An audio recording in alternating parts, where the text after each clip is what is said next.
તો પ્રધાનમંત્રી મોદીએ અપીલ કરી છે કે 1 વર્ષ સુધી તમે ટાળો તો વિદેશ યાત્રા ટાળી શકો છો, ત્યાં જે લગ્ન સમારંભ યોજવામાં આવતા હોય છે તેને પણ ટાળી શકો છો અને હવે એને સમર્થન પણ મળી રહ્યું છે. ટૂર ઓપરેટરોનું પણ સમર્થન મળી રહ્યું છે. વિદેશી પ્રવાસને બદલે હવે લોકો ભારતમાં જ ફરશે, ભારતમાં જ પ્રવાસ કરશે.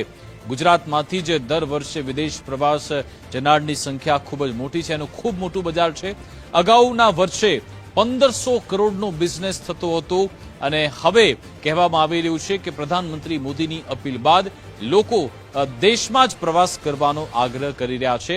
ટૂર ઓપરેટર હવે દેશના અલગ અલગ લોકેશનનું બુકિંગ કરશે.